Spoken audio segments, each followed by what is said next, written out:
பெண்களை பற்றி அப்படின்னும் போது நம்ம பேசுகிறதெல்லாம் வேணாம். இப்போ யூடியூப்லலாம் பார்த்தா அங்கங்கே ஆரிய சமய பிராமண சமாஜத்தில் 100% பிராமணர் இருக்கிறாங்க பற்றியா, அவங்க பேசுகிறாங்க.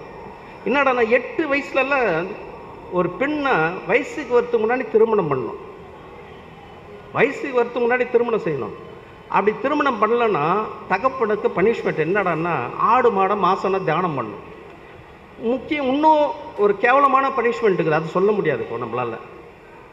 அப்போது ஒரு 8 வயசில் ஒரு திருமணம் பண்ணி கொடுத்துடணும் பெண்கள்.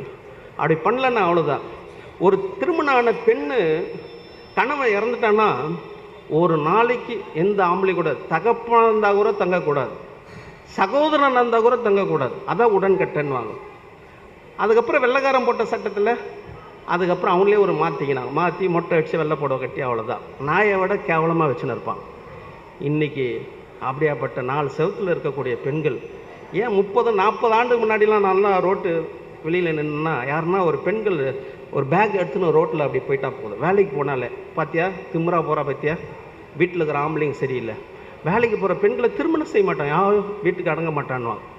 ஒரு பெண்ணை திருமணம் செய்யும் போது அந்த வீட்டில் கல்யாணம் பண்ணி விட்டு வரும்போது செத்தாலாம் சாவனம் தவிர இங்கே தான் சாவணும்னு சொல்லிட்டு வருவாங்க. அப்படியெல்லாம் ஒரு கட்டமைப்பு இருந்தது.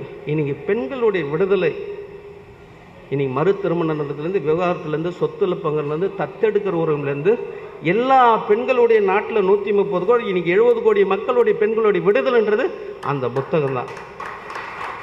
இதை நம்ம சொல்லணும். இதை டாக்குமெண்ட்டு மாற்றியே சொல்ல முடியாது யாருமே. அன்றைக்கி வானதி சீனிவாசனா கூட அன்றைக்கி ஒரு திராவிட ஒரு பேச்சாளர் சொன்னார். இன்றைக்கி வானதி சீனிவாசன் விவாத மடியில் பேசுகிற அளவுக்கு விவாதிக்கிற அளவுக்கு எங்கள் எதிர்கொள்கிற அளவுக்கு இன்றைக்கி வானதி சீனிவாசன் தந்தை பெரியார் தான் காரணம். நாங்கள் உடனே வானதி சீனிவாசன் சொல்கிறேன், கான்ஸ்டியூஷன் தான் காரணம், கான்ஸ்டியூஷன் தான் காரணம். இப்போ அந்த இடத்துல நம்ம சகோதரியில் போனாங்கன்னா கேட்கலாம், மம்தா பானர்ஜிக்கு யார் காரணம், சுஷ்மா சிவராஜ் யார், பிரியா காந்தி, சோனியா காந்தி, அப்படியே பெண்கள் பற்றி எல்லாரும் சொல்லின்னு வந்துனே இருக்கலாம். அப்போது ஒரு கான்ஸ்டியூஷன் போது இன்றைக்கி பைபிள்னா ஆண்டவர் ஏசப்பா ஜீசஸ் அப்படின்னும். அப்போ கான்ஸ்டியூஷனாக பாபா சாஹேப் அம்பேத்கர் தான், வேறு யாரும் மாற்றிய சொல்ல முடியாது. அதான் டிடி கிருஷ்ணமாச்சாரி சொல்கிறார், நான் இந்து மதத்தை பின்பற்ற ஐதீக பிராமணன் நான். ஆனால் டாக்டர் அம்பேத்கருடைய அவருடைய தொலைநோக்கு பார்வையை பார்த்தேன். நான் எல்லாத்தையும் கைவிட்டு அவர் கூட நின்னேன்னா அவருடைய தொலைநோக்கு பார்வையை பார்த்தேன்றார்.